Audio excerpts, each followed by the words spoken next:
जब मनुष्य कष्ट में होता है तो वह परमात्मा के समीप होता है। परमात्मा की भी विशेष कृपा भी तब ही बरसती है जब जीव कष्ट में होता है। और इसके पीछे का मूल कारण है कि कष्ट में हम परमात्मा के ऊपर ही मात्र आश्रित होते हैं।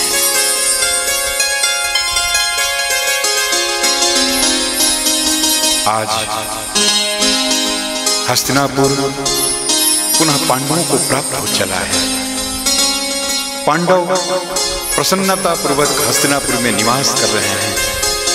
द्वारिकाधीश भगवान श्री कन्हैया पांडवों से विदा लेकर के अब द्वारिका प्रस्थान के लिए अपनी फूआ कुंती के समीप विदा लेने हेतु पधार रहे हैं। जैसे ही कुंती ने देखा कन्हैया को गले से लगा लिया, पूछा ये रथ पर कहीं की यात्रा पे हो आप? भगवान मुस्कुराए। भगवान ने कहा नहीं हुआ, ऐसा है कि अब सब कुछ कुशल है यहाँ, तो मैंने सोचा कि अब आपकी बहुएं हमारी प्रतीक्षा कर रही होंगी द्वारिका में, तो अब हमें जाना चाहिए। अब चूंकि यहाँ मेरा कोई काम नहीं, यहाँ मेरी कोई आवश्यकता नहीं। बुआ ने कहा अरे लल्ला, कष्ट के समय में आप संग में रहे। जब हमारे पास सोने के लिए साधन नहीं थे, हम जंगलों में कुश की चटाई बिछा करके सोते, तब आप दर्शन देते, आपका सहारा होता। जब भोजन के लिए हमारे समक्ष संकट की अवस्था थी, तब आप संग होते। अब तो राज्य प्राप्त हो गया है, अरे कुछ दिन सुकून से हस्तिनापुर में तो बिताओ,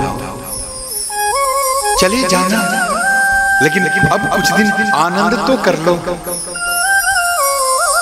अब पलंग है सोने के लिए, सुंदर कक्ष हैं निवास करने के लिए, भोजन के लिए अब मेवा मिष्टान्न है, कुछ दिन आनंद तो कर लो, तब चले जाना।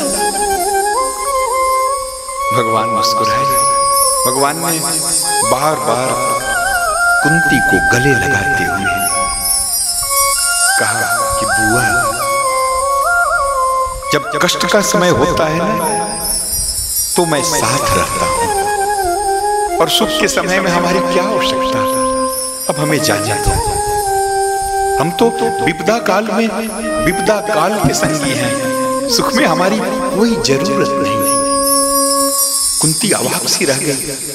कुंती ने बार बार कन्हैया को देखा और फिर रुआंसे शब्दों में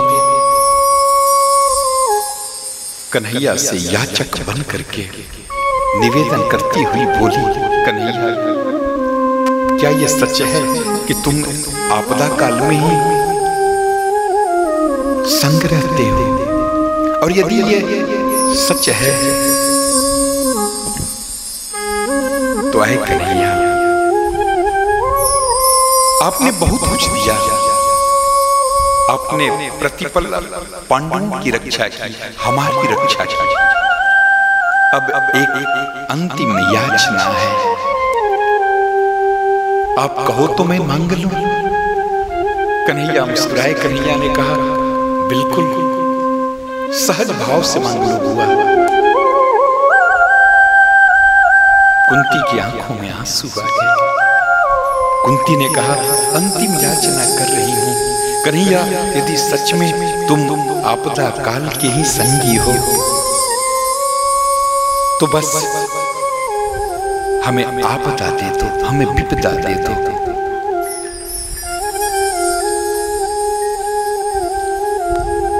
विपेदः संतो नहीं शाश्वत, तत्र तत्र जगत गुरु।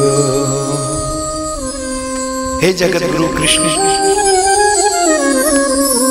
यदि तुम विपदा के साथी हो तो अंतिम बार मांगा तो मैंने बहुत बार और तुमने दिया उससे भी अधिक बार, लेकिन अंतिम बार एक याचना है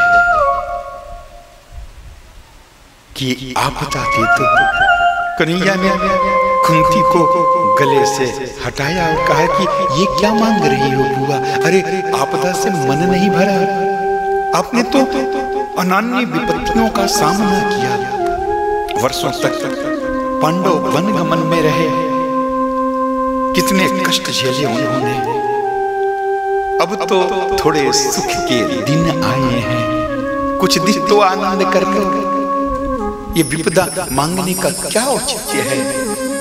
रोने लगी कुंती, गले से लगा करके कृष्ण को रोने लगी कुंती। और कुंती ने कहा कि इस सुख का क्या मूल्य जहां मेरा कन्हैया, मेरा भगवान, मेरा लल्ला हमसे दूर हो जाए। अरे इससे तो अच्छा था जब हमारे समीप रहने के लिए निवास नहीं था, सोने के लिए बिछावन नहीं थे, भोजन करने के लिए भोज्य पदार्थ नहीं थे, लेकिन कम से कम मेरा कन्हैया तो मेरे संग था। और यदि आपदा के ही साथी हो, विपदा के साथी हो, तो हमें नहीं चाहिए ये सुख, ये सुविधाएं। ऐ कन्हैया, हमें पुनः एक बार वही विपदा दे दो, कम से कम तुम्हारा संग तो बना रहेगा, तुम्हारा साथ तो बना रहेगा। ध्यान रखना, आपदा काल में परमात्मा समीप होता है, और हम जीव जब विपत्ति का समय होता है तो पूर्ण मनोनय के साथ हम भी ईश्वर को याद करते हैं, उनका स्मरण करते हैं। बिल्कुल व्यवहारिक बात मैं बताऊं, आप इतने लोग बैठे हो, पता नहीं किसी को अर्धरात्रि या निश्चित रात्रि में अकेले किसी शमशान से यात्रा करने का अवसर प्राप्त हुआ है या नहीं, लेकिन जिसको भी प्राप्त हुआ होगा उससे पूछ लेना। यदि आप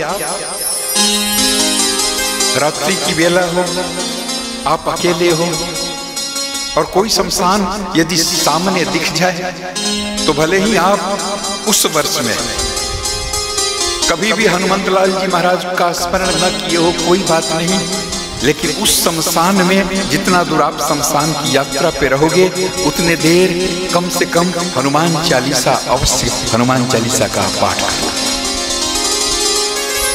भले ही अगले गांव में आप चले जाओ, आपके संगी साथी मिल जाए और आप अपनी हेकड़ी बघारने लगो, लोग पूछे कि आप शमशान से आ गए, आपको भय नहीं लगा?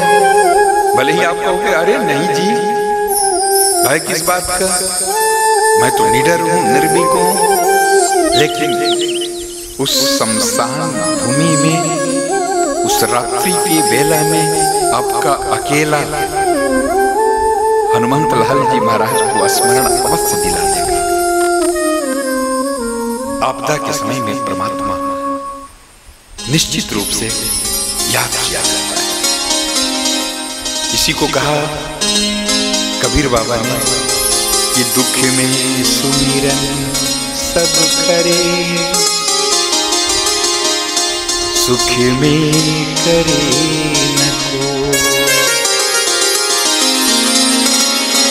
सुख में सुमिरन जो करे, दुख काहे को।